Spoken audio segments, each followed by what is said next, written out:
sobre a emergência de múltiplos paradigmas, novos tempos, novas atitudes. Quem vai proferir é Mário Sérgio Cortella.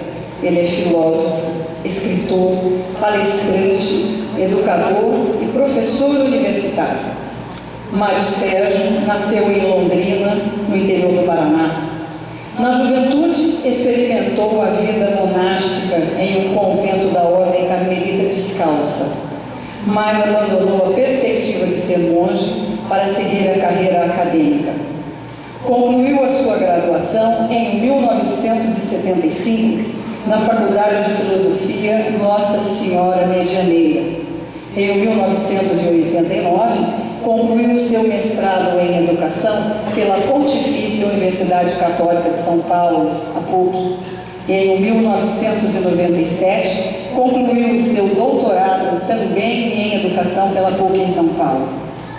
Ocupou o cargo de secretário municipal de Educação de São Paulo de 1991 a 1992 e foi membro conselheiro do Conselho Técnico Científico da Educação Básica da CAPES do MEC, no período de 2008 a 2010. E ele possui cerca de 18 obras publicadas. Conosco, então, vamos convidar o palestrante Mário Sérgio Cortella.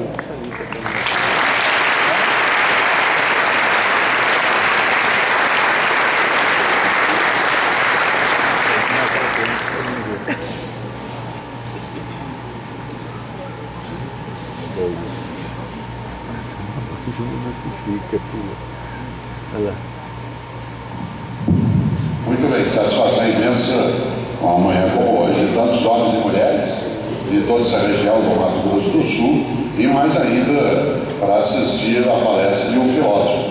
Como lembrou a nossa mestre de cerimônias, eu sou da área de filosofia, sou o que se chama de filósofo. De maneira geral, as pessoas acham que filósofo é alguém que não trabalha. Tanto que você nunca ouviu falar de greve de filósofo ou de sindicato de filósofo. É uma área que, se a gente parar de trabalhar, você nem percebe que a gente tinha começado. Além de filósofo, eu tenho uma outra atividade que não é considerada trabalho. Eu sou professor. Quem dá aula aqui já ouviu a pergunta várias vezes: professor, o senhor não trabalha, só dá aula? Eu não trabalho, eu sou da área de filosofia e sou professor. Eu sou professor titular na Universidade Católica de São Paulo, na qual dou aula há 37 anos. Também sou professor da Fundação Dom Cabral de Belo Horizonte há 20 anos e fui professor da Getúlio Vargas durante 15 anos, portanto não trabalho em vários lugares.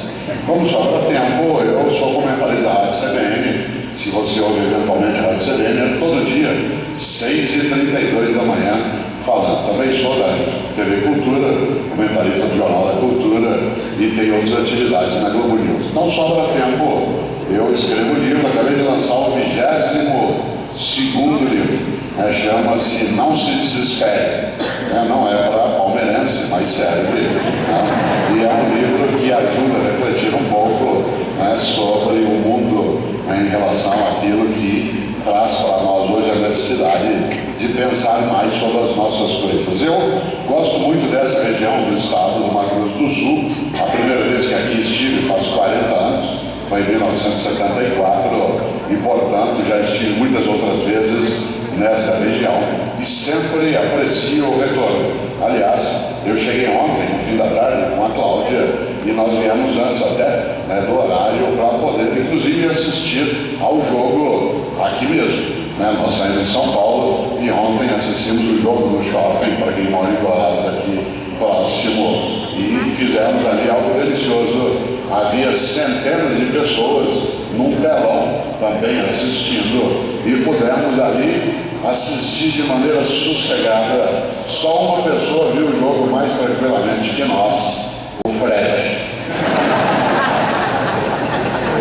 Mas foi uma alegria e hoje de manhã, podendo vir aqui nesta atividade, eu fico de novo imaginando o que é que levaria tantos homens e mulheres a virem ver uma reflexão de filósofo. É interessante. O título, como foi aqui lembrado, é a emergência no sentido de vir à tona, de vir para cima. a emergência de múltiplos paradigmas. Eu tenho um hábito, quando eu vou fazer uma palestra, eu não gosto de não usar palavras que nem sempre as pessoas conheçam no dia a dia. O que eu quero dizer com isso? Às vezes se diz, não, se você vai fazer uma palestra, né, para pessoas que não são da tua área, não use palavras que elas não conhecem. E eu não gosto de fazer isso por uma razão. Quando a gente traz uma palavra, um termo, um conceito, que as pessoas não usam no dia a dia, e a gente explica, essa pessoa fica sabendo mais do que já sabia.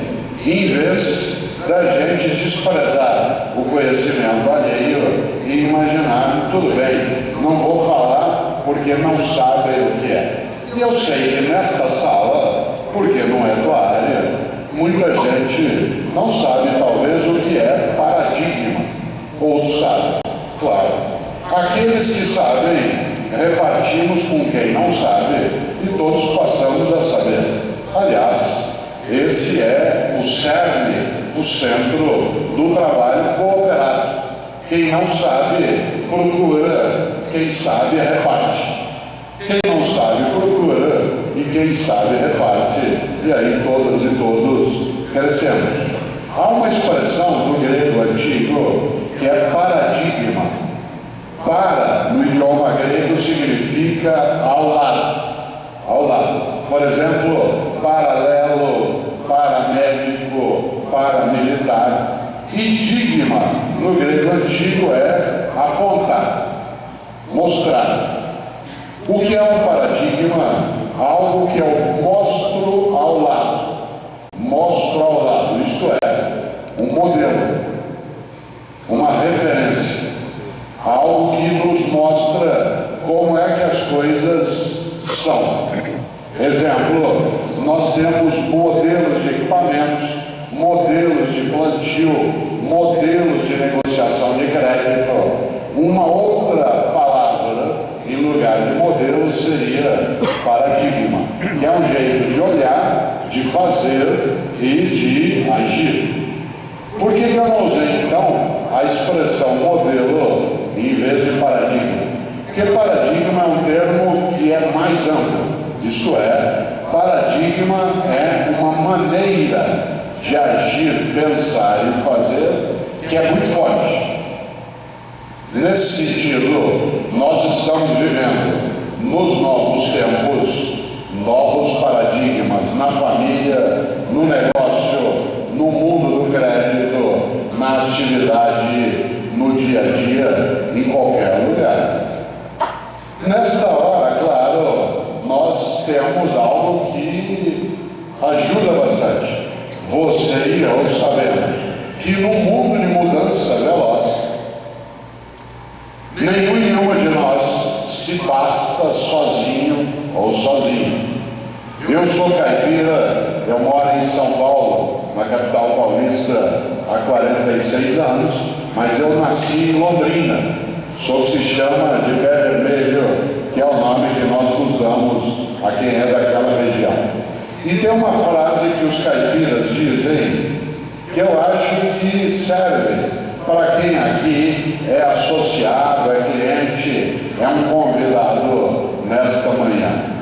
Que, aliás, é uma frase que está numa obra maravilhosa da literatura brasileira, que é Grande Sertão Veredas, do Guimarães Rosa. Nessa obra, há uma hora que Guimarães repete uma frase que até nos inspira para tanta gente aqui hoje e para o trabalho cooperado. Guimarães dizia: é junto dos bons que você fica melhor. É junto dos bons que você fica melhor. Não adianta ser bom sozinho. Bom sozinho é só bom. Para ficar melhor, tem que se juntar com outros bons. E quando você e eu queremos imaginar o quanto que nós podemos ser melhor, nesta hora eu tenho que ter a capacidade de prestar atenção num mundo que muda e muda com velocidade. Você se lembra quando há 25 anos nasceu esta cooperativa e esse sistema aqui? Foi em 1989, atenção, 1989, o presidente do Brasil era Sarney. Ou não, era, na sequência, o Collor. Em 1989, no mês de julho, ainda existia a União Soviética. Você já imaginou? Em 1989, estava aparecendo um equipamento maravilhoso para você usar no dia a dia, chamado fax, que ia substituir algo estupendo chamado telex. Em 1989, não existia telefone celular, não existia internet, não existia GPS. Se você fosse daqui a Ponta Porã para saber o caminho curto, quem ia falando ao teu lado era tua sogra, não uma máquina. Já imaginou? Em 1989, a inflação no Brasil era de 3.000% ao ano. 3.000. Você num sábado como hoje, 5 de julho de 1989, você tomava um café de manhã por um preço, à tarde você tomava por outro preço. Aliás, vários de nós fazíamos compra de mês no sábado. A gente ia para casa, para o sítio, para a cidade, com a Brasília lotada de papel higiênico, balançando na estrada os pacotes no alto. Em 25 anos o mundo mudou de uma maneira inédita. Em 25 anos alterou o paradigma.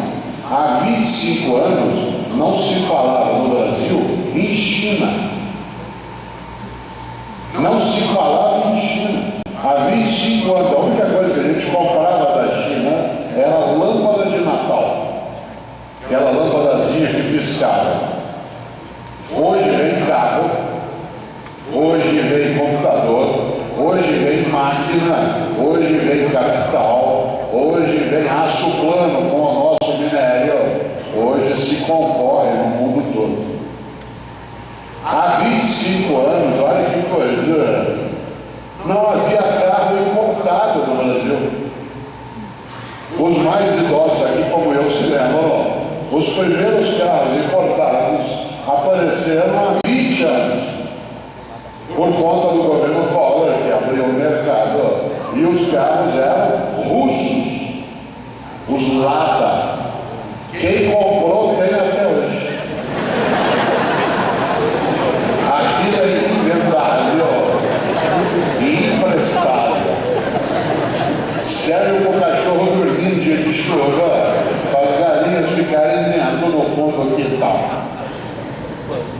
Há 25 anos, quando meus filhos eram pequenos, eu ficava com eles, olha que interessante, no final de semana, para eles aprenderem, eu ficava com eles na esquina e falava assim: filho, que carro é esse? Eles aprenderam: filho, que carro é esse? Agora fico eu: filho, que carro é esse? Que carro é esse? Mudou o jeito de fazer negócio, de pensar, de olhar, de dar aula, de fazer medicina. Mudou o jeito de negociar, mudou o modo de se estruturar. Nesta hora vale uma coisa decisiva. Hoje, 5 de julho, é aniversário de publicação de uma obra magnífica do século XVII, que é a grande obra de Isaac Newton, sobre os princípios de matemática e física. E essa obra, ela foi um dia enfrentada como um paradigma a ser mudado por Albert Einstein. Vocês sabem que Einstein que é um homem especial. Ele construiu toda a sua concepção a partir da negação, não do descartar, não do desprezar Isaac Newton, mas da negação de algumas coisas da física de Isaac Newton. Mudou o paradigma.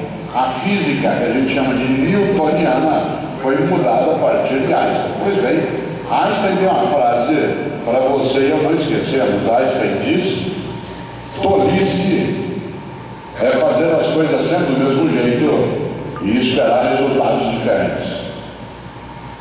Tolice é fazer as coisas sempre do mesmo jeito e esperar resultados diferentes. Nesta hora vamos pensar a emergência de múltiplos paradigmas, novos tempos, novas atitudes. Há vários professores e professoras aqui. Nós estamos numa instituição universitária e eu me lembrei de algo. Eu sou professor há 40 anos. Será que eu já sei dar aula até certo ponto? O aluno que entrou esse ano na faculdade, o aluno que entrou esse ano na universidade, em Dourados, Ponta Porã, Campo Grande, Londrina, São Paulo, Maringá, Araçatuba, Recife, que ano ele nasceu? O aluno que está no metade do primeiro ano de economia, administração, agronomia, medicina, direito, pedagogia, que ano ele nasceu? 96. Os alunos que estão esse ano na universidade não assistirão amanhã à corrida de Fórmula 1. Aliás, eles nem entendem que gente idosa como nós assistimos a corrida de Fórmula 1. Eles diriam, mas um esporte que a gente não tem nada a ver com eles, que o Brasil não tem tradição. Diz assim, menino, você está louco? Como não tem tradição? Nós temos 2 tricampeões e um bicampeão. É que isso faz muito tempo. A última vez que o Brasil ganhou um campeonato de Fórmula 1 foi em 1991. Isto é, este ano fará 23 anos que nós não ganhamos o campeonato de Fórmula 1. Aliás, meu aluno que nasceu em 96 não conheceu Ayrton Senna. Ele nasceu 2 anos depois da morte do Senna. Ah, mas pode deixar. Eu dou aula porque eu dou aula há muito tempo. Calma. Mudou o paradigma, volta ao Einstein. Tolice é fazer as coisas sempre do mesmo jeito e esperar resultados diferentes. Mudou o mercado, mudou o agronegócio, mudou a competitividade internacional.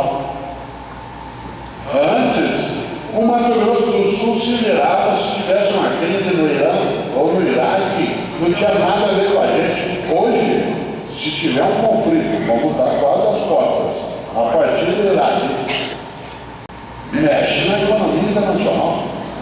Isso mexe com a tua vida aqui, nesta região. Mexe com o dinheiro que circula, com a capacidade financeira. Nesta hora, volto eu. Junto dos bons você fica melhor. Você tem que se juntar para ganhar força. Ah, mas pode deixar, não sei o que eu faço. Eu sou professor titular, eu já dou aula há 40 anos. Cuidado. A melhor maneira de ficar desprotegido é achar que já está protegido. A melhor maneira de ficar inseguro é achar que já está seguro. Insisto, meu aluno nasceu em 96. Ele não assistiu, por exemplo, a um filme antigo, não sei se chegaram a ver, um filme chamado Titanic. Chegaram a ver? Titanic é de 1997. Ele tinha 1 ano quando o filme foi feito. Se vocês se lembram, no começo do ano nós tivemos o desaparecimento de um avião da Malaysian Airlines que não foi achado até agora. A primeira coisa que veio na cabeça de vários de nós, quando desapareceu aquele avião, foi atentado terrorista. Afinal de contas, nós temos na cabeça uma imagem, o atentado às Torres Gêmeas em 2001. Pois bem, meu aluno na universidade, que já é teu parceiro, teu cliente, teu chefe, teu sócio, nem esquentou a cabeça com aquilo. Porque quando aconteceu o atentado às Torres Gêmeas, ele tinha 5 anos de idade. Para cada um aqui nessa sala, diga onde você estava naquela terça-feira, 11 de setembro de 2001, às 8h15 da manhã. Você lembra onde você estava? Quando te chamaram e falaram, estão atacando os Estados Unidos. Você viu o segundo avião entrar, achou que era a reprise do primeiro, era um atentado muito mais magnífico e catastrófico. Para você é memória, para o meu aluno é história. Ele tinha 5 anos no atentado às Torres Gêmeas. E como é que eu dou aula para ele? Ah, mas não tem jeito, esse mundo está mudando, é claro. Uma das coisas que se exige no mundo de mudança é a gente olhando os novos paradigmas, os novos modos de fazer, olhar e pensar, ser capaz também de mudar aquilo que faz, aquilo que pensa, o modo como age. Afinal de contas, se você observa, nesse mundo de mudança, várias referências, elas vão se alterando. Aí eu volto. Tem gente que acha que o único modo de fazer as coisas é como já fazia. Só que fez antes continua fazendo. E aí, olha aqui para mim, se você puder, gruda no passado, que nem um tatu gruda no fundo numa toca. Crava um e fica. Não vou nem contar aqui como é que tira tatu da toca. Eu só vou lembrar que é um sistema digital. Tá? Cuidado com a intrusão digital. Já imaginou? A pessoa gruda no fundo da toca e fica. E fica o tempo todo assim, ah, no meu tempo. Ah, se eu pudesse. Ah, mas aqui não é mais assim. Mas é claro, de nada adianta lamentar, tem que ir lá atrás, fazer, procurar. Ah, na minha área de educação é cheio de colegas que dizem assim, ah, os alunos de hoje não são mais os mesmos. É uma coisa óbvia. Doença, alguém sabe isso e continua dando aula do mesmo jeito. Se sabe que não são os mesmos, como é que continua fazendo da mesma forma? Já imaginou? Pensa aqui comigo. Meu aluno não conheceu o Ayrton Senna. Quando ele passa em São Paulo, onde moramos agora e eu, quando ele passa no Ibirapuera, que ele entra embaixo, no túnel Ayrton Senna, Senna para ele é uma coisa de alguém que morreu 2 anos antes de nascer. Aliás, meus alunos não conheceram os Mamonas Assassinas. Aquele grupo que tanto encantou os nossos domingos, aquelas músicas altamente espiritualizadas, aquele fervor religioso, o salão cracra, vocês não conheceram? Atenção no que eu vou dizer. Dia 2 de março deste ano, isto é, alguns meses, dia 2 de março agora, fez 18 anos da morte dos Mamonas Assassinos. Eles morreram no dia 2 de março de 1996, um domingo, fim de tarde. 18 anos da morte dos Mamonas Assassinos. Você já imaginou? E meu aluno não conheceu, outro dia em sala de aula, eu falei, por que os Mamonas Assassinos? Eles falam Mamonas, o que, professor? Foi Mamonas Assassinos. Eu falei, o que é isso? Foi um grupo de música. Eu falei, o que eles fazem? Eles cantavam. Eu falei, como cantar? Eu falei, já morreram. Morreram? Eu falei, é. Vocês não conheceram? Eu falei, não. Eles falaram, não. Eu falei, aquele da Brasília Amarela. Brasília? Eu falei, é, Brasília, aquele carro com 2 carburadores. Carburador? Você está rindo? Você já imaginou no mundo de mudança de velocidade? Amanhã de manhã, repito, tem corrida de Fórmula 1. Há 30 anos, se eu perguntasse nesse auditório, se ele já existisse, quem vai assistir a corrida amanhã, a quase totalidade ia levantar. Há 20 anos, metade levantaria a mão. Há 10 anos, 1/3 levantaria. Se eu perguntar aqui agora, quem está se programando para ver a corrida de Fórmula 1 amanhã, 5 ou 6 levantariam a mão. No mundo de mudança, você já pensou? Ayrton Senna, esse ano fez 20 anos da morte dele. É uma referência para vários de nós em várias coisas. Olha que coisa curiosa. É só você observar algo que é decisivo. Senna morreu há 20 anos. Se ele pousasse no aeroporto de Campo Grande, hoje de manhã, se ele vivo estivesse, claro, qual companhia aérea brasileira ele não reconheceria no pátio do aeroporto? Gol, Avianca, Azul, há algum tempo a Trip. Ele só reconheceria a marca, porque quando ele morreu a TAM já existia. Ele não reconheceria. A TAM foi fundada nos anos 1970, aliás, o fundador da TAM morreu aqui, logo depois de Ponta Porã, no acidente de helicóptero. Vocês imaginem, quem diria? Quem diria que em 20 anos mudou mais de 80% do parque de aviação civil brasileira? E pode mudar mais. E alguém modo de fazer, de pensar. Quando o Senna morreu, isto é, em 1994, uma série de coisas do nosso dia a dia não existiam. Nem no trabalho, nem no negócio, nem na família, nem na escola. Por exemplo, o que é que Ayrton Senna não chegou a usar em termos de tecnologia, porque ele morreu antes, e que está no teu dia a dia, na tua família, no negócio, na empresa, na cooperativa? O que ele não usou? Celular em alta escala. Eu vou contar uma coisa para você. Você há 20 anos não tinha celular. Você não tinha. Celular é uma coisa rara e cara. Aliás, quem tinha deixava tocar em público, que era sinal de status. E cada um deles era quase uma arma de defesa pessoal. Você escrevia com a antena dele, usava a bateria para escorar o carro numa ladeira se precisasse trocar o pneu. Não havia celular em alta escala há 20 anos. Senna não conheceu no Brasil o celular em alta escala. Você já imaginou? E o celular mudou o negócio, o mundo, a velocidade. Antigamente, isto é, há 20 anos, o presidente de uma cooperativa atual ou próximo era encontrado na sexta e depois na segunda. Agora, lamento, você acha a qualquer momento, na sexta à noite, sábado de manhã, domingo, onde ele estiver. E tem que responder. Médico, só se ele fosse pediatra. E plantonista, porque o resto, ó, você nem achava. Não havia como. Há 20 anos a gente usava um bip, um pager, que você até respondia ou não. Porque não dava nem para saber se você tinha visto. Agora não. Agora você tem que estar o tempo todo em estado de prontidão. Nossos filhos, olha que delícia, há 20 anos, se ele dissesse para você, eu vou até a casa do Carlos, se ele dizer qual o número do telefone lá. Aí ele dizia o número e falava, eu vou ligar lá para ver se você está lá. E se ele ligar, você tinha que estar lá. Hoje, onde ele está agora?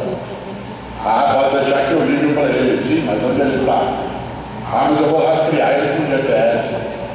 Bom, ele usa um programa, um aplicativo que disfarça o local onde ele está. Ele está na gandaia e parece que ele está dentro da igreja presbiteriana aqui na avenida. Já pensou? Quem diria? No mundo que muda o modo de fazer, de pensar e de olhar. O Senna não usou celular em alta escala. Agora eu vou te contar uma coisa.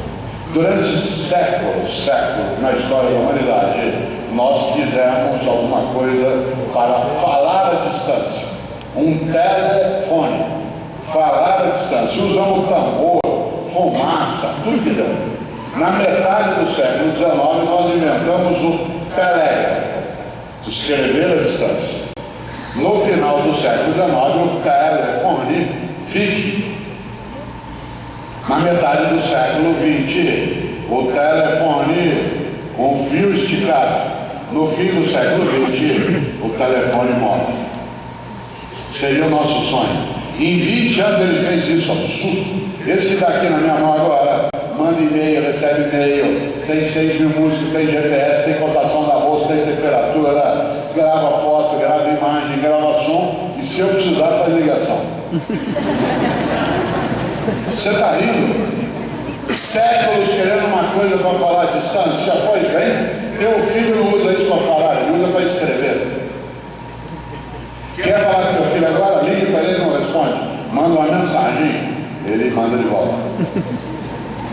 Olha só, na universidade onde eu dou aula, olha que coisa curiosa, A gente sabe, isso é uma coisa importante, na universidade quando eu dou aula, a gente sabe quando alguém é idoso, que ele está com isso no ouvido.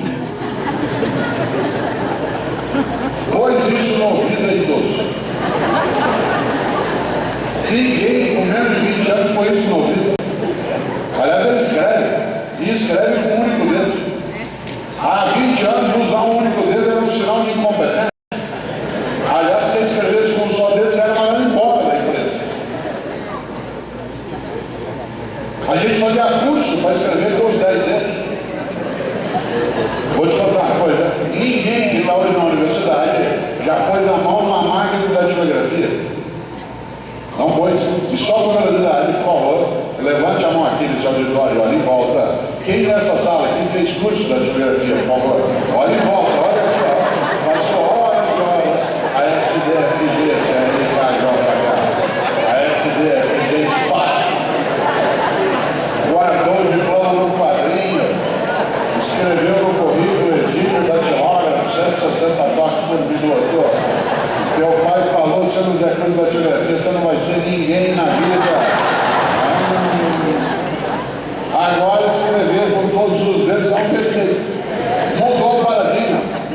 Eles escrevem e usam essa máquina com um único dedo. E é o polegar, que já está no carro, porque no volante do carro vem a marcha, a mudança do GPS, a alteração do banco, a alteração da emissora de rádio que você está ouvindo, o acerto do espelho. Você sabe quando alguém é idoso, o que ele faz? Ele segura com a mão e faz o outro. Aliás, até ele encosta, porque parece uma galinha balançando.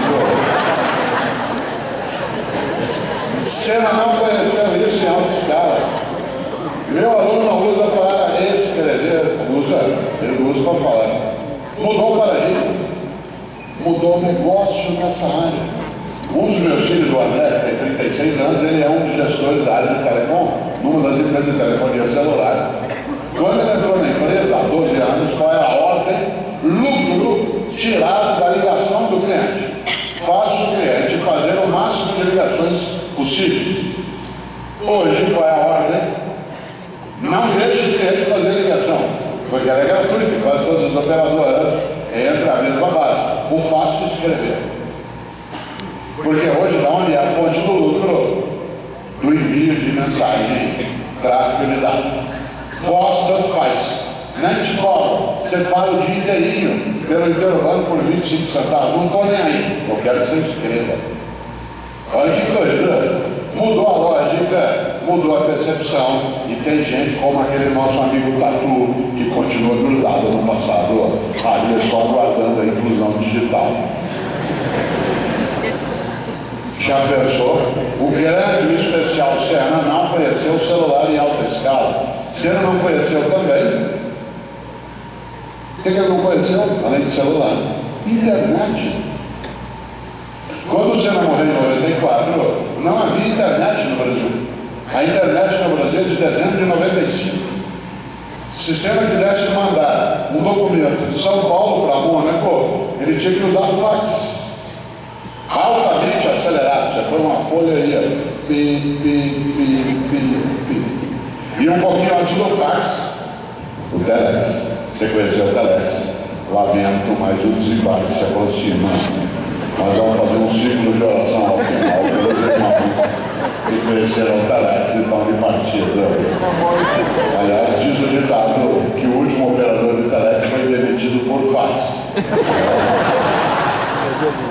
E o fax hoje é uma coisa tão antiga que você tem que ensinar o jovem a usar. Você já imaginou? Senna não conheceu a internet. A internet mudou o mundo do negócio, da compra, de governo, mudou o mundo do estudo. Diziam, hoje, 5 de julho do século XVII, aniversário do lançamento da obra Princípio de Matemática, do Isaac Newton. Se eu falasse isso numa sala de aula há 20 anos, como é que você ia saber que é verdade? Há 20 anos você tinha que esperar cada aula antes do meio-dia, ir para uma biblioteca, achar a enciclopédia Barça, Mirador, conhecer. Ela tinha que estar atualizada. Hoje, eu terminei de falar, meu aluno põe na internet, no aparelho dele, e vê se o professor está Mudou o jeito de fazer negócio, de comprar carro. Antes nós comprávamos carro de um modo, hoje a gente compara preço, vai às empresas pela análise virtual. Mudou o jeito de viajar. Olha só, há 20 anos, se você quisesse viajar, aproveitar o feriado um pouquinho agora no fim do mês, depois da Copa, uma parada, o que você tinha que fazer para viajar? Você tinha que procurar o Guia 4 Rodas, que tinha sido impresso em novembro do ano anterior.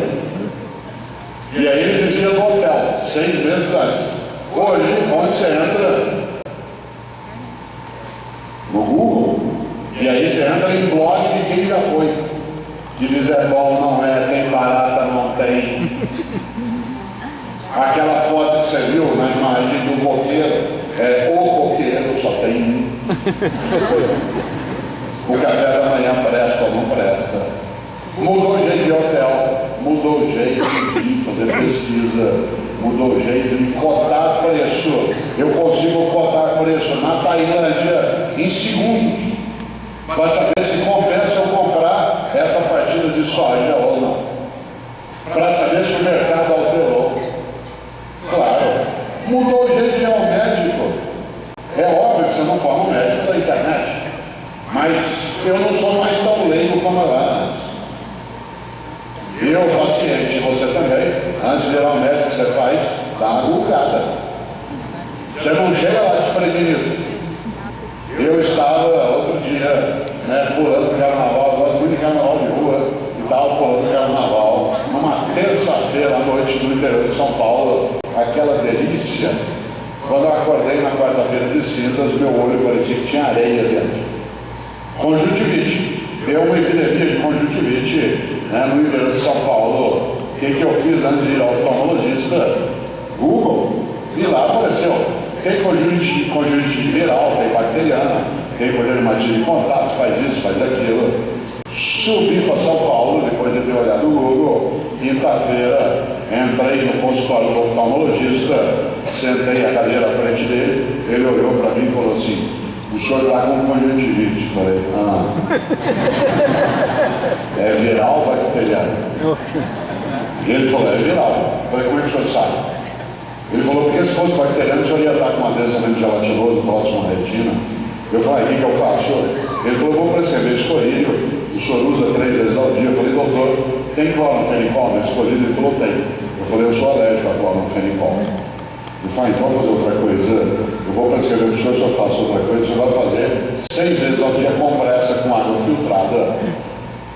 Água filtrada, e em 2 delas, só em 2, o senhor coloca algumas gotinhas de água boricada. Eu falei, doutor, e se for bacteriana? Foi, por quê? O senhor sabe que o uso de água boricada é controverso na área da medicina, e o bórico, a base da água boricada, é meio propício à proliferação de bactérias. Quase que ele me xingou. Ele não falou, mas ele pensou. Claro que você não forma um médico na internet, mas eu não sou tão leigo.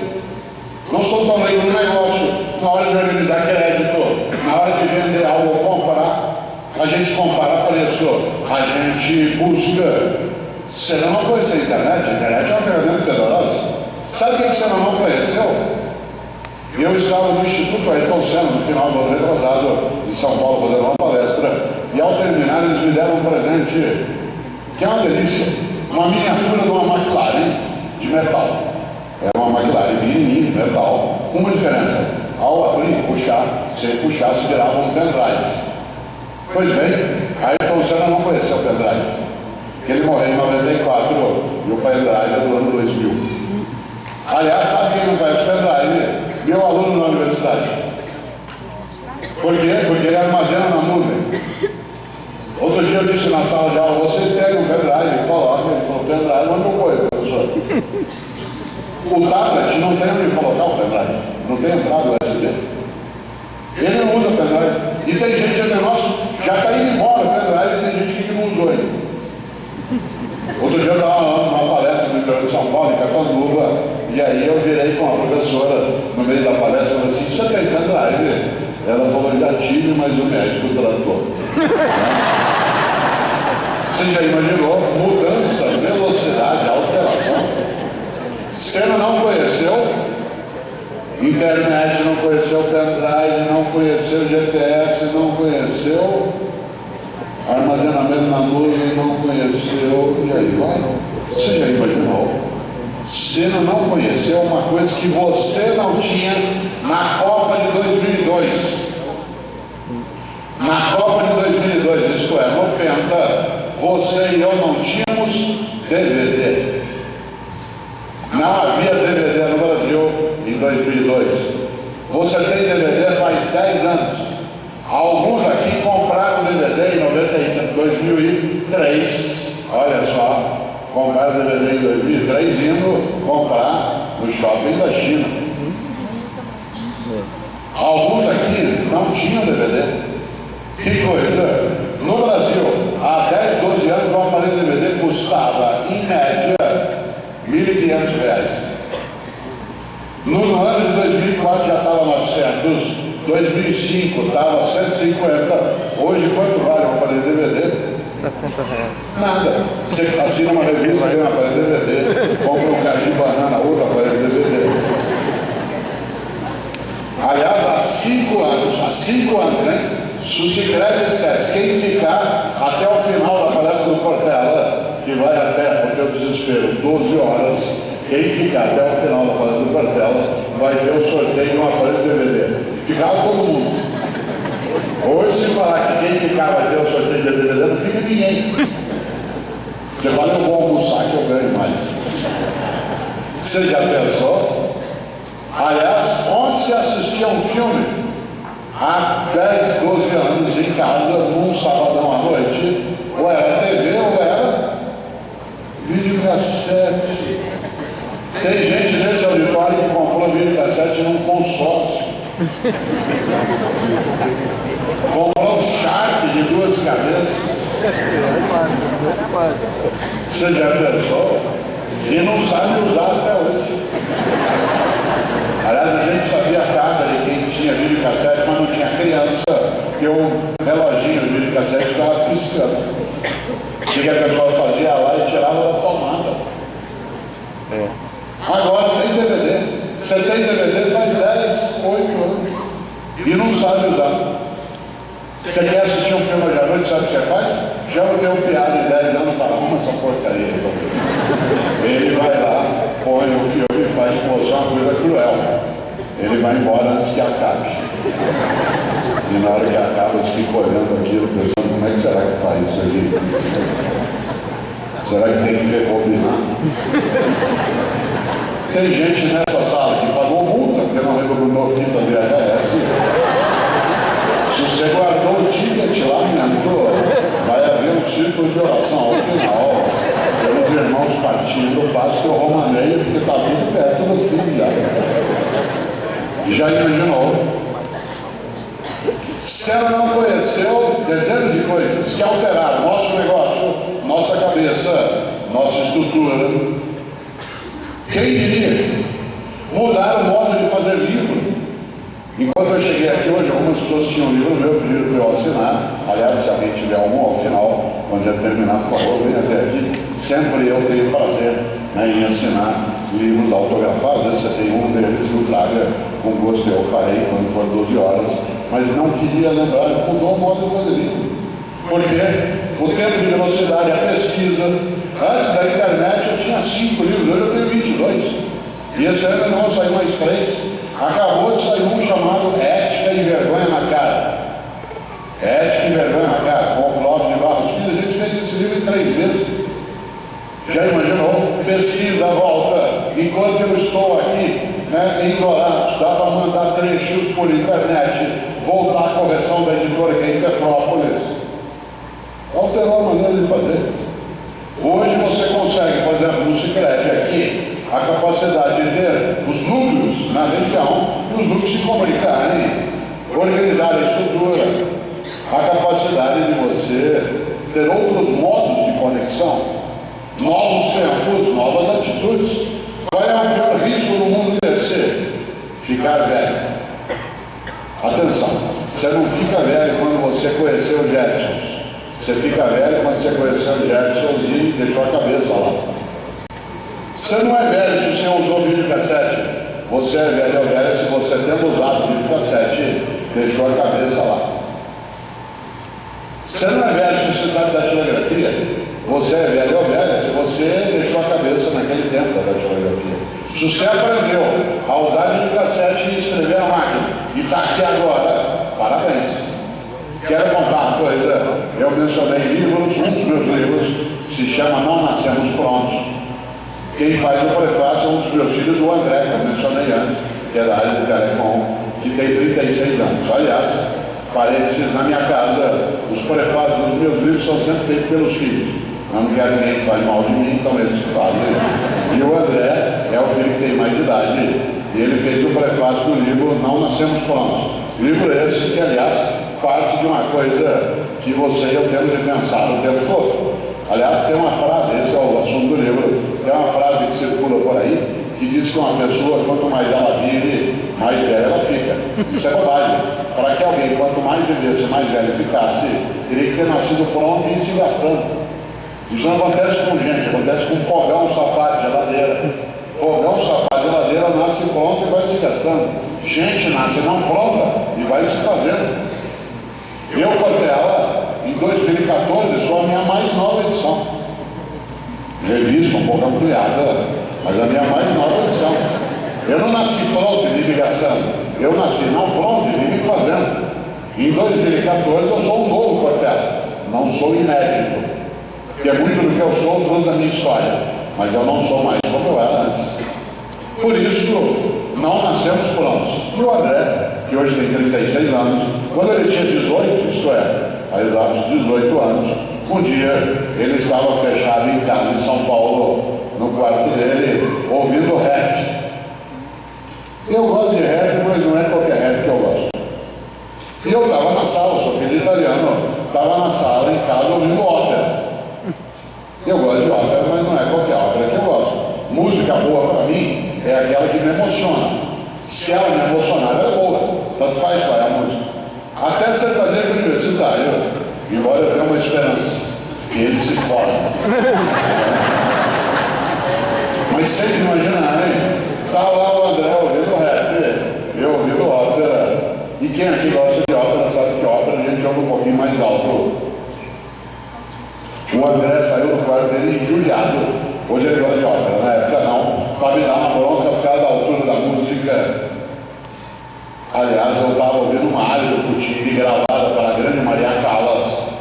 E é curioso porque é uma área estupenda chamada Mio Babino Caro, meu papaizinho querido. Eu até dou risada porque tem gente que coloca essa área em cerimônia de casamento na igreja, na hora da bênção das alianças. E uma pessoa não entende que ópera, ela entende de casamento, que a área fala de uma menina que vai se matar. E a pessoa põe na hora do casamento. Você sabe que a coisa mais perigosa que existe na vida é incompetente com iniciativa. Incompetente com iniciativa é um perigo na direção de um fogão, de um centro cirúrgico, de uma cooperativa, de uma coletadeira. Por isso, estou eu ouvindo lá na ópera, e belíssimo, quer ver? Vamos ver se tem. Maravilhosa, Mio Babino Caro, em que ela canta: meu papaizinho querido, tenha piedade de mim. Eu aqui na beira da Porta Rossa, em Florença, ou o senhor me dá esse anel de noivado, ou eu me mato. E ela se mata na música, a pessoa põe na hora da bênção das alianças no casamento, e é uma coisa muito bonita, quer ver?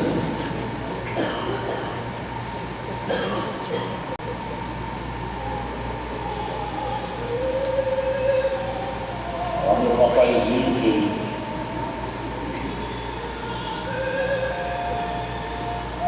Tenha piedade de mim. Ele está a família chorando, né? Eu aqui na beira da Porta Rossa, ou o senhor me dá esse anel de casamento, eu me suicido. E ela se suicida, e a família põe ali na igreja. Deve ser premonição. Pode ser que a gente aqui tenha colocado no casamento. Eu ouvindo a ópera, o André ouvindo o rap, ele saiu do quarto dele injuriado, veio até a sala e falou: pai, pelo amor de Deus, desliga isso, pai, isso não é música. Eu falei, André, meu filho, você aos 18 anos de idade já está ficando vítima da indigência mental. Se aos 18 anos de idade fechou tua cabeça para aquele que é diferente do que você já conhece, você aos 18 anos de idade acha que o único modo de fazer as coisas como você já fazia. Você aos 18 anos de idade está ficando impermeável à renovação do teu conhecimento. Você aos 18 anos de idade acha que o único modo das coisas serem é como ela já era para você. Você aos 18 anos de idade está criando incapacidade de ir além do lugar onde já estava. Você aos 18 anos de idade está ficando refém da pobreza das ideias. Ele falou, pai, você está ficando louco. Eu falei, André, eu estou ficando louco, você está ficando velho. Atenção, não confunda idoso com velho. Idoso é uma pessoa que tem bastante idade. Velho é aquele que acha que já sabe, que já conhece, que não precisa mais aprender ou mudar. Idoso é uma pessoa de 70, 80 anos de idade. Velho você pode ser com 20 anos de idade, 30, 40, 60, 70. Tem gente de 20 anos de idade que já está velho. Cheio de certeza, acha que o único modo de fazer como ela já faz é incapaz de abrir a mente para aquilo que é diferente. E tem gente de 70 anos que não envelheceu, continua querendo aprender e buscar, altera a maneira de fazer e pensar. Cuidado, não confunda idoso com velho. Idoso é aquele que tem mais idade. Velho é qualquer um ou qualquer uma que acha que já sabe, que já conhece, que já está pronto e não abre a cabeça. Atenção, tem muita gente que está envelhecendo no dia a dia, não porque tenha muita idade, está envelhecendo porque acha que já sabe, acha que já conhece. A única coisa que faz é grudar no passado e imaginar, pode deixar eu ser o que eu faço. Nesta hora, quero aproveitar que ainda você tem, no teu desespero, eu vou fazer uma fala que vai até 5 para meio-dia, não vou abrir o debate, porque nós somos muitos, mas até 5 para as 2 eu falo, aí nossa mestre cerimônia vem, faz o encerramento e cada uma vai para as suas atividades. Como disse, se alguém tiver algum no meu caso, estarei e com gosto nele escreverei, mas eu quero aproveitar esse teu tempo de desespero até 5 para meio-dia para pensar uma coisa. Emergência de múltiplos paradigmas, novos tempos, novas atitudes. Qual é a grande questão hoje? Não envelhecer a cabeça, o negócio, a prática. Vocês já imaginaram? Aliás, gente velha de qualquer idade fica o tempo todo prisioneiro do mesmo. A mesma praça, o mesmo banco, o mesmo jardim, as mesmas flores. Como é que chama essa música? Chico Buarque. A praça, olha só. Quem que é o compositor da música? Chico Buarque. Não é o Chico, não. O Chico fez a banda que passa na praça. Quem é o compositor da música? Geraldo Vandré. Não é Erasmo Carlos, não. Quem compôs a música Praça? Ninguém sabe, quando vocês vão falar. Rony Von gravou a música. Não é mas ele Geraldo compôs. Vandré, né? Gravou, mas não compôs. Geraldo Vandré? Quem foi? O Google vai dizer, não olha no Google, não. Vou contar uma coisa para você. A frase mais inteligente que alguém deve dizer quando algo não sabe é não sei. Por incrível que pareça, a expressão não sei não indica ignorância, ela indica inteligência. Porque alguém que algo não sabe, sabe que não sabe, admite que não sabe, interrompe a ignorância. Alguém que algo não sabe, nem sabe que não sabe, ou não sabendo finge que sabe, continua sem saber. Por isso, repito, a frase mais inteligente que alguém deve dizer quando algo não sabe é não sei. Porque se você diz isso, a ignorância fica parada. Quem aqui conhece a frase, lembra? A primeira coisa que você tem que fazer quando você está no fundo do poço é parar de cavar. E a expressão não sei interrompe a escavação da ignorância. Qual é o nome que se dá ao dicionário aqui nessa região de Dourados? Na escola, qual é o nome que se dá ao dicionário? Vai dos burros, você quer coisa mais tonta? Burro não é quem vai ao dicionário, é quem não vai. Porque quem não vai fica onde estava, quem vai cresce. Burro não é quem vai ao dicionário, é quem não vai ao dicionário. No mundo de mudança de velocidade, já imaginou? Por isso, repito, a frase mais inteligente é não sei. Quando você algo não souber, diga não sei. Você não pode dizer não sei para qualquer coisa. Mas para aquilo que não é tua área, sim. Não Isso é sinal de insanidade, não é disso que eu estou falando. Estou falando de poder dizer que o ano não sai.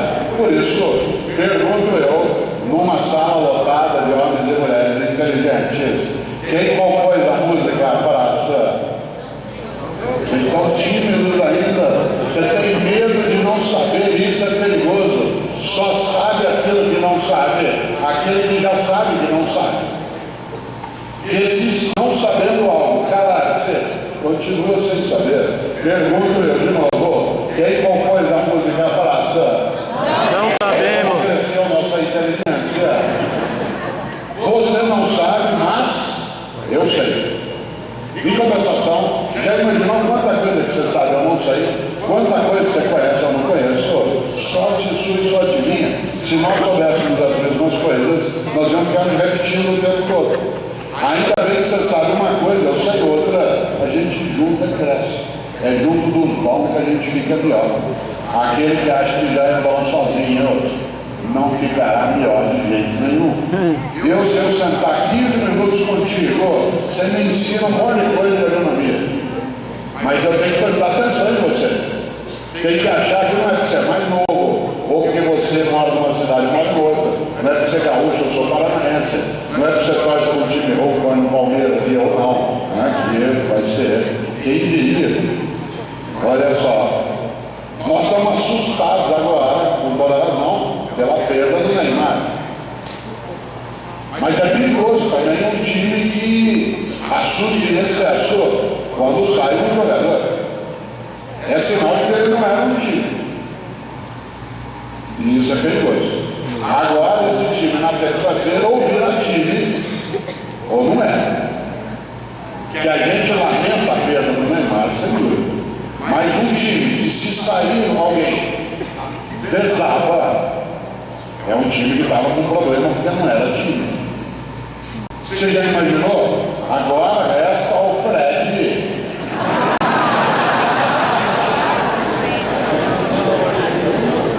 Algo que é decisivo, mudar o paradigma. Isto é, em vez de só assistir o jogo, jogar. Claro, vai ter que mudar. Nenhum de nós, em sã consciência, quereria manter o Neymar. Mas nós não podemos apenas, é como uma família. Vários aqui são líderes e sabem de uma frase antiga. A antiga frase que diz que o verdadeiro líder não forma seguidores, forma outros líderes. O verdadeiro líder não forma seguidores, ele forma outros líderes, porque se ele vier a faltar, desaba a estrutura. Quantos de nós aqui viemos de famílias em que o pai centralizava tudo? A capacidade, o negócio, e aí ele morreu ou ficou doente, a família inteira dela. O verdadeiro líder não forma seguidores, forma outros líderes. Você faz mudança da presidência do Sicredi, aproveita a experiência de quem já estava, agrega o grupo, mas uma equipe, qualquer um, repito, fica triste da saída do Neymar. Mas ou vira time nessa terça, ou não tem jeito, nem vai para casa, porque já está em casa. Aliás, dois estão em casa, porque os outros jogam todos fora do Brasil. Você já imaginou todos os nossos dois jogadores da seleção? Ainda assim, volta ao ponto. É preciso ser capaz de saber. Tem coisa que você sabe, tem coisa que eu não sei. A gente junta e cresce. Quem compôs a música A Praça foi um estupendo capixaba nascido em Cachoeiro de Itapemirim, chamado Carlos Imperial. Olha lá, ele lembrou lá no canto. Você sabia ou olhou no Google? Eu sabia já, olha lá, que coisa. Alguns aqui, quando eu falei Cachoeiro de Itapemirim, falaram Roberto Carlos. Cuidado com o óbvio. O óbvio é o que te deixa onde você já estava. Não é só Roberto Carlos que nasceu em Cachoeiro de Itapemirim. O óbvio do Brasil, nós gostamos do óbvio. E o óbvio no mundo de mudança é um perigo. Quer ver um exemplo? A música brasileira que mais tem versões do exterior é Aquarela do Brasil, do estupendo mineiro nascido em Ubá, chamado Ari Barroso. Mineiro magnífico, Aquarela do Brasil. mineira, coisa boa. Tem mineira aqui? Tem mineira aqui? Você vê que o mineiro levanta a mão demoradamente, não se identifica. De maneira geral, o mineiro é muito inteligente, são dissimulados. Aliás, o mineiro é tão inteligente, dissimulado, que ele nunca diz que ele é de algum lugar. Ele é sempre de perto de. Se ele pega a vacina, pede de fora, pede para chover, nunca diz de onde ele é. E o mineiro ainda faz uma coisa melhor, é inteligente mesmo. Tem uma coisa que só caipira entende, que eu vou dizer agora. Dois mineiros estão conversando. Aí um vira para o outro e fala assim: aí, compadre, o que você acha de nudez? Ele fala: eu sou a favor, né? Melhor nudez que no nosso. Olha só, esse é um bom lema 2014 aqui do Sicredi. Melhor nudez que no nosso. E o grande mineiro Ari Barroso compôs a Aquarela do Brasil, que é um segundo hino nacional. Mas a música tem uma obviedade que a gente esquece. Há uma hora na música em que um verso canta assim: ah, esse coqueiro que dá coco. Qual seria a outra possibilidade de um coqueiro? Ou dá coco ou não dá. E nós ficamos cantando esse coqueiro que dá coco sem nem lembrar. Cuidado! Nós gostamos do óbvio, porque o óbvio não deixa de ajeitar, é o tatu no fundo da toca. Por exemplo, tem gente nesse auditório assim, Cortella, eu sou muito azarado, tudo que eu procuro, eu é sempre no último lugar que eu estou procurando. É uma coisa evidente. Todo ser humano em sã consciência acha que está procurando no último lugar, não procura ninguém. Após ter achado, continuará procurando. Então sempre vai ser no último lugar. E aí você fala isso e a pessoa ao lado faz, isso acontece comigo também. A mesma praça, o mesmo banco, composto pelo Imperial. Cuidado, tem muita gente que fica prisioneiro do mesmo. No mundo de mudança, a mesma praça, o mesmo banco. Aliás, eu, Cortella, tenho muito medo do mesmo. Existe, inclusive, no antigo Orkut. Antigo Orkut. O Orkut está fazendo 10 anos este ano e o Google acabou de encerrá-lo esta semana. 10 anos. Só para vocês terem uma ideia, em 2011, o Orkut tinha 55 milhões de seguidores.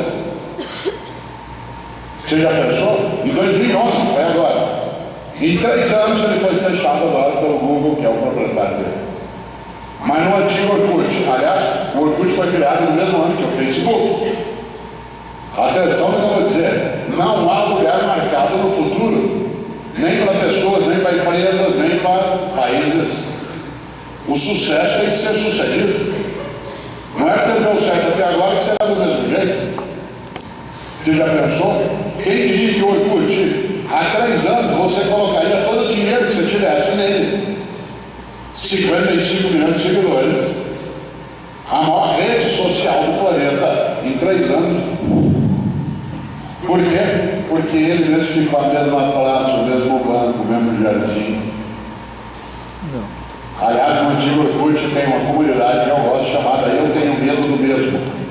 Ela é baseada naquela placa que fica na porta de alguns elevadores, que vocês já viram em elevadores, escrito assim: antes de entrar no elevador, verifique se o mesmo encontra-se ali parado.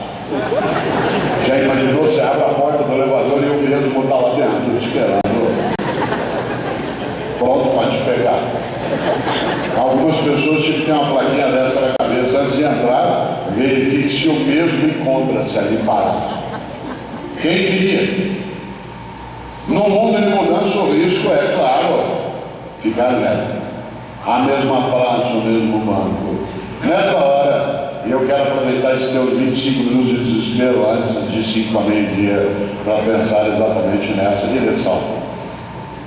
Tolice, voltando ao Einstein, tolice é fazer as coisas sempre do mesmo jeito e esperar resultados diferentes. O que é que significa? Eu, Cortella, sou professor há 40 anos, repito, será que eu já sei dar aula? Claro que não. Eu preciso não envelhecer a cabeça, a prática, a convivência. Eu preciso, inclusive, ter algo decisivo. Não ser alguém que acha que já sabe, que já está pronto. Empresas de porte caíram fora.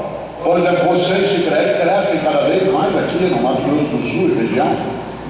Por quê? Porque continua se esforçando, reinventando, fazendo, mas nós estamos sendo fotografados aqui agora, e eu me lembrei, há 10 anos, quem era símbolo de máquina fotográfica no mundo? Kodak. Ó.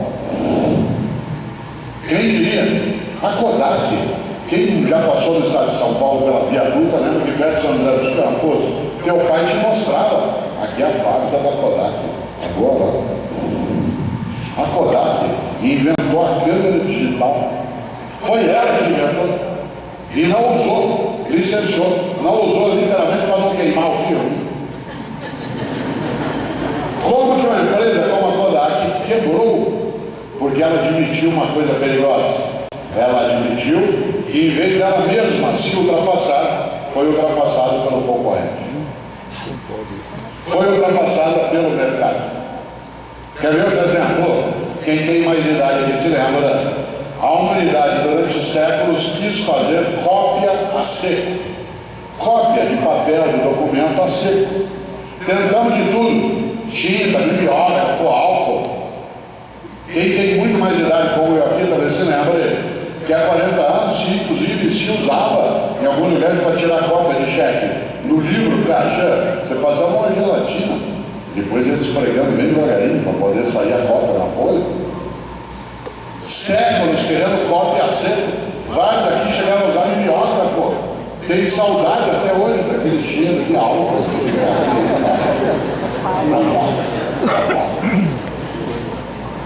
Na metade dos anos 50, uma empresa norte-americana inventou a cópia a seco. Pegou a palavra seco em grego arcaico, que é xeros, com S no final, xeros, pôs um X, tem X que funciona, e criou uma das maiores empresas da história. Está quebrando. Como? O sonho de qualquer empresa no mundo não é só ter o seu produto reconhecido, é que a marca da empresa vire sinônimo do produto. Esse é o sonho de qualquer empresa. Nescau, Bic, Gillette, Durex, Mods, Brahma, coisas que viraram sinal daquilo, Band-Aid, Cotonete, que são marcas de produtos que viraram sinônimo da coisa. Mas o sonho de uma empresa, sabe qual é? É ela virar verbo. Porque quando ela vira verbo, ela está na vida da comunidade. Ela não perde fôlego. Ah, Google, dá uma googada aí para mim. Ó, xeroca esse material aqui para mim. Virou inclusive um verbo meio pornográfico, dá para dar uma xerocada. Já imaginou? Está quebrando a xerox. Como? Não há lugar marcado no futuro. A única maneira de ir em direção ao futuro é olhando os novos paradigmas, ficar idoso sem ficar velho, ser capaz de não envelhecer a cabeça, a prática. A Coca-Cola, que algumas pessoas aqui apreciam, é um produto do século XIX.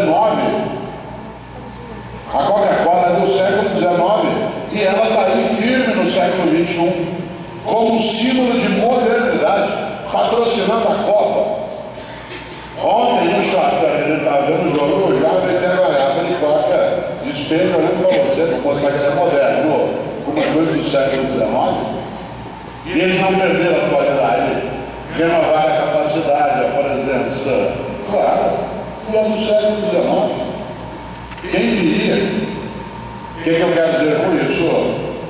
A questão não é ser antigo, o problema é ser velho. Eu trabalho com filosofia. O autor mais jovem que eu ensino tem 2.500 anos. Platão, Aristóteles, Heráclito, Parmênides, Zenão, Anaxágoras, Pitágoras. 2.500 anos. Como é que eu ensino isso para um jovem que nasceu em 96? Eu tenho que renovar o modo de fazer. Eu tenho que criar uma ponte com ele. Eu não tenho que descartar Platão, porque Platão é antigo, não é velho? A música de Mozart é antiga, não é velho? O violão de Helena Meireles é antigo, não é velho? A música de Tião Carreiro e Pardinho é antiga, não é velho? Velho é aquilo que não tem mais lugar, antigo é aquilo que tem muita idade. Tem várias coisas que a gente vai mudando. Por exemplo, a gente falava antes de começar que a safrinha agora, em vários lugares, era uma safra maior do que a safra que ele está habituado. Aos poucos nós podemos mudar o nome. Alguns ainda chamam de safrinha, para ela ser mais safrona. Né? Que coisa, mudou o jeito. Quantas vezes a gente podia colher cana num ano, há 30 anos? Quantas vezes a gente colhe agora? Qual era a produtividade por hectare há 20 anos? Hoje a gente olha, outro modo de fazer, outra atividade de cultura, um tipo, né, de implemento que você pode usar. No entanto, tem coisa na roça que é antiga, mas não é velha.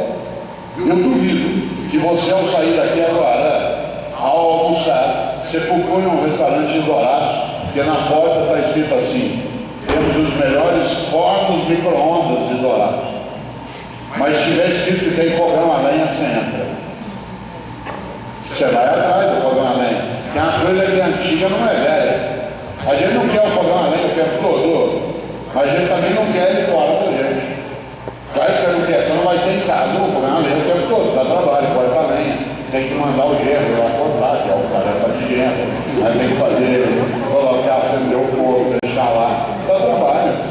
Tem um problema ecológico com o fogão a lenha que é sério, mas ele é antigo, não é velho. Nessa hora, quero ir amarrando, pensando um pouco nessa percepção. É junto dos bons que a gente fica melhor. Mas para ficar melhor, tem que prestar atenção naquele que está com a gente. Prestar atenção no mundo, prestar atenção naquilo que altera. Não ser arrogante. Por exemplo, quando essa Copa começou, qual foi o time que chegou dizendo que estava com a taça na mão? Espanha. Taça nossa, somos o campeão do mundo, vamos arrasar. Não passaram da primeira fase e no primeiro jogo tomaram 5 da Holanda, que aliás vai jogar hoje para a alegria de vários. Quem diria? E nosso futebol brasileiro só passamos da fase seguinte porque o Chile errou. Se aquela bola entra, nós aqui estávamos com cara de ué. Todo mundo. Aliás, o Neymar nem faria falta. E o Fred ia entrar para a história como o melhor espectador de qualquer programa. Será que o Fred é capaz de fazer alguma coisa terça-feira? Claro! Claro! Se vocês se lembram, semana que começou essa que nós estamos, segunda-feira foi aniversário da morte de um dos grandes brasileiros da nossa história, Chico Xavier. Eu não sou espírita, não tenho crença reencarnacionista, mas Chico Xavier morreu no dia 30 de junho de 2002, isto é, no dia que nós ganhamos o Penta. No dia que o país comemorou o Penta de cima e embaixo, aquele homem santo que passou a vida fazendo bem, Chico Xavier, ele faleceu, como digo eu, os espíritas diriam, desencarnou, um homem santo na história. Pois bem, Chico Xavier tem uma frase que vale para nós e, sem brincadeira, vale para o Fred. Disse Chico Xavier: embora ninguém possa voltar atrás e fazer um novo começo, qualquer um pode começar agora fazendo um novo fim. Essa frase vale para você, para mim, na família, no casamento, no negócio, na convivência, na empresa, na cooperativa, digo de novo. E embora ninguém possa voltar atrás e fazer um novo começo, qualquer um pode começar agora a fazer um novo fim. E que novo fim é esse? A próxima etapa. Não há lugar marcado no futuro, nem para nações, nem para empresas, nem para pessoas. Aliás, quero lembrar para você uma coisa, nesses teus 15 minutos de desespero. Cuidado! Na emergência de múltiplos paradigmas, ficar prisioneiro do mesmo é um risco imenso. Quando numa manhã desta de sábado, nós temos esse salão da Unigran com tantos homens e mulheres, associados, funcionários, colaboradores, convidados, isso nos alegra imensamente por várias razões. Porque, mesmo eu tendo feito a brincadeira no ponto de partida de ser eu da área de filosofia, ainda assim, tanta gente vem para ouvir uma reflexão para que a gente faça melhor aquilo que a gente já faz bem. Nessa hora, quero lembrar algo decisivo. O Brasil teve muita sorte naquela bola que o Chile não fez o gol. A sorte ajuda, mas os romanos, tem uma frase antiga, de mais de 2000 anos, os romanos diziam: a sorte segue a coragem. A sorte segue a coragem. Quando você diz que alguém tem sorte, é porque ele tem coragem. Coragem de quê? De enfrentar, de fazer, de buscar. Coragem de procurar. Aliás, uma das coisas que a gente aprecia em alguém é a capacidade de fazer esforço. O esforço de procurar, o esforço de buscar. 25 anos de história, sorte, imagina, esforço de homens e mulheres, no dia a dia, gente aqui que, como eu, é do interior, é caipira, muita gente que é da roça, acostumou e tem hoje um patrimônio construído à base do suor. Algumas pessoas olham até esse patrimônio e dizem: mas olha que cara de sorte, tudo que ele fez na vida deu certo. Se deu certo, levantando de madrugada, pegando na escada, indo atrás de buscar, passando horas e horas estudando o negócio, tendo que sofrer quando você tinha uma geada forte. O meu estado, o Paraná, e a minha região Londrina, alguns com mais idade se lembram, em 1975, teve uma geada que liquidou o café do Paraná, nunca mais no café. O que a gente tem agora é espalhado. O que muita gente fez, em vez de sentar e chorar, levantou e foi atrás. Se não é o café que não dá, vamos para a soja, vamos para o milho, vamos para a cana, vamos atrás do trigo, que ainda tem lá na região. Em vez de sentar e chorar, a sorte segue a coragem. E eu queria amarrando, contando algo que eu contei outro dia, até numa atividade do Siscob, e que muita gente que talvez se lembre.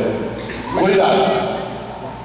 As novas gerações que estão chegando, algumas delas, de jovens, hoje estão chegando meio envelhecidos. Isto é, eles acham que já sabem, que já conhecem, e acham que aquilo que você tem, você, pai ou mãe, ou você com mais idade, obteve porque teve sorte, e porque no teu tempo era diferente. Era mais fácil. Não é verdade.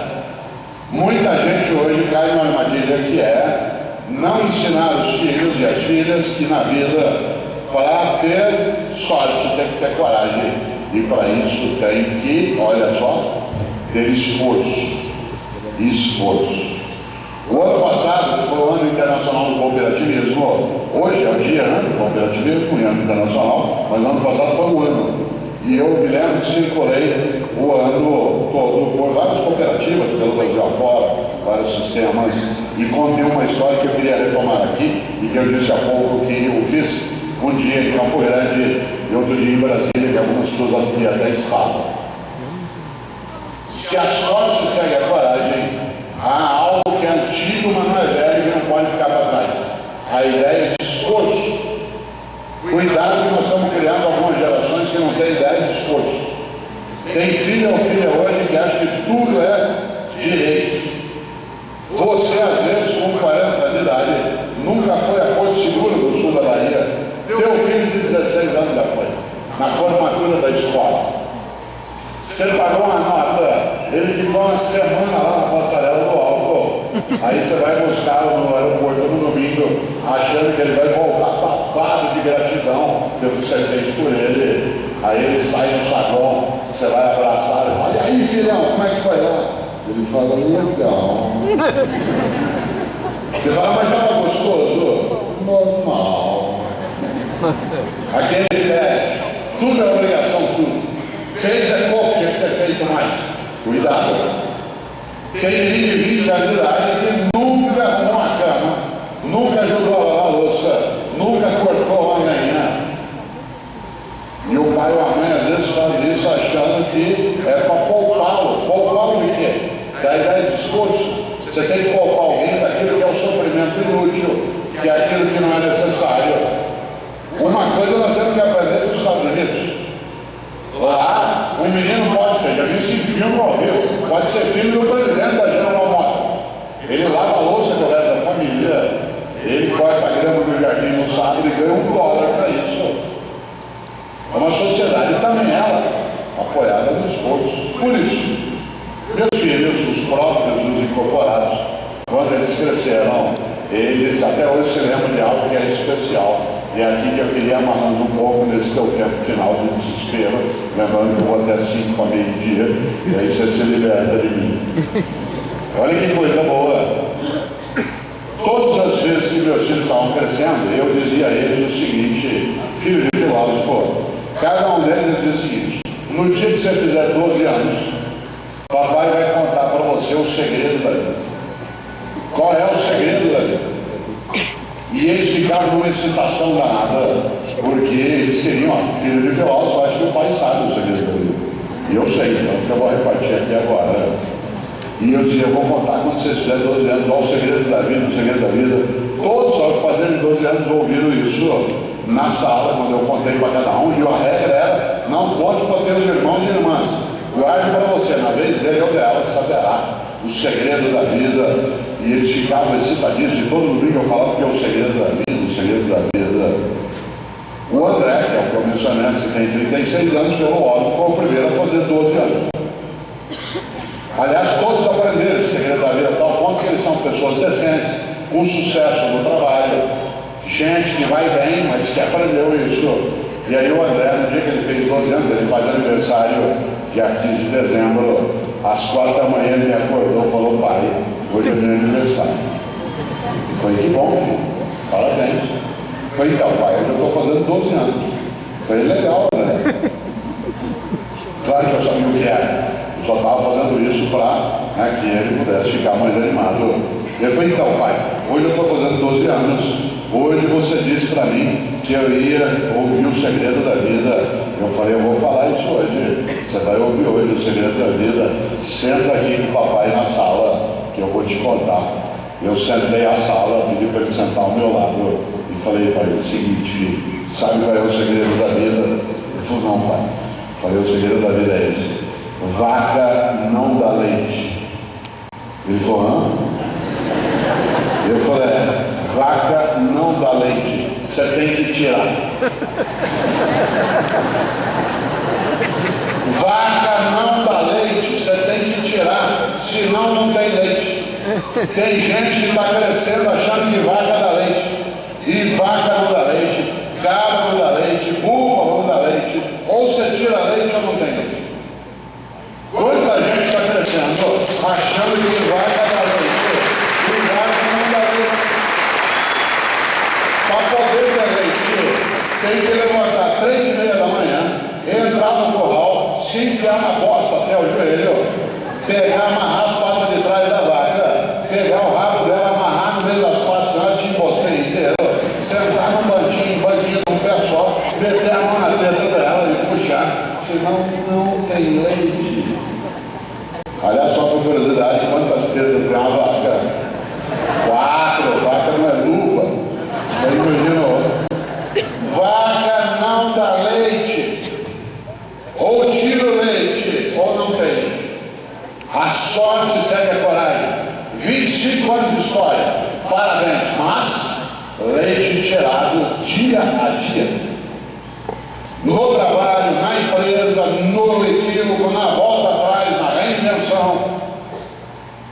Gente que não quer envelhecer, gente que tira leite há 60 anos, 70 anos, e não fica esperando ele aparecer pronto. Novos tempos, novas atitudes. Mas tem uma coisa que é antiga, que vem lá do passado, e que não é para ser deixado lá não, porque não é velho. A ideia de esforço. Nessa hora, quero aproveitar algo decisivo. Há duas grandes virtudes que são necessárias para a gente ir melhor em direção ao futuro. A primeira delas é coragem.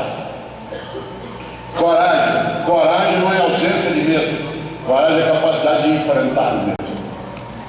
Gente que diz que não tem medo não é corajosa, ela é inconsequente. Gente que diz que não tem medo não é corajosa, ela é leviana. Eu, Cortella, tenho medo de ficar ultrapassado, da minha família não ser decente, do meu país não dar certo, então tem que tomar providência. Coragem não é ausência de medo. Coragem é a capacidade de enfrentar o medo. Por exemplo, você tem medo de cachorro, ainda bem, gente inteligente tem medo de cachorro. Você enfrenta, é coragem. Você tem medo de cobra, ótimo. Gente inteligente tem medo de cobra, você enfrenta, claro. Eu, Cortella, tenho medo de cobra, tenho pânico, não. Medo tem, enfrento se precisar. Estava eu na linha Bela, no litoral norte de São Paulo, há alguns anos, e saí na cozinha de manhã fazer café. A Ilha Bela, para quem conhece, é Mata Atlântica preservada, mais de 90% dela. Tem serpente. Criado que foi em Londrina, lugar cheio de café. Quem aqui já trabalhou com café sabe que na saia do café, na cova, é lotado de cobra. Saio eu fazer café de manhã, uma cobra na cozinha. Foi lá e peguei? Não, tenho medo. Enfrento se precisar. O que eu fiz? O que faz de caipira. Mantive, fixei o olho nela e vim andando bem devagarinho para trás, afastando cobra e sogra, você mantém contato visual. Fui olhando, abri a gaveta, tirei um saco de lixo daqueles escuros, fui até mais ou menos perto dela, abri a boca do saco, a cobra automaticamente veio aquilo como uma cobra, ela veio e entrou. Quando ela entra, eu segurei pela boca, fui na mata e soltei. Matei? Não precisava. Segurei por baixo? Jamais. Tenho medo, óbvio, enfrento, sem dúvida. Coragem não é ausência de medo. Você tem medo de onça? Que bom. Gente inteligente tem medo de onça. Eu, a primeira vez, há 40 e poucos anos, vivi um tempo perto de Barra do Loures, numa aldeia da comunidade parecia ali no Rio Paraguai, e ali tinha muita onça. A primeira vez que eu ouvi o esturro de uma onça dentro da mata, eu quase desmaiei, quase caí de cima do cavalo. Claro, tenho medo, lógico, enfrento se precisar. Aliás, tem uma história antiga, muita gente que conhece, quem já viveu no lugar que tem onça, infelizmente, cada vez tem menos. Mas você está andando numa mata, entra numa clareira, dá de cara com a onça. Quando ele olha a onça vem na direção dele, ele cai de joelho e começa a rezar: Senhor, afasta-me dessa onça, tira daqui. Quando ele olha na reta do chão, a onça também está ajoelhada, com as patinhas postas, fazendo isso. Ele faz: graças a Deus, estou salvo. Foi chegando perto da onça para ver que ela estava rezando, e a onça estava assim: abençoai, Senhor, esse alimento. Cuidado com gente que reza perto de você. Às vezes não é por você que ela está rezando. Precisa dar uma cautela em relação a isso. Primeira, e aí aproveite nesses teus 2 minutos finais para pensar essa ideia. Primeira grande virtude: coragem. Nos novos tempos, coragem de mudar, de fazer, de reinventar, para não ficar velho. Na família, no negócio, na escola. Segunda virtude, além de coragem, humildade.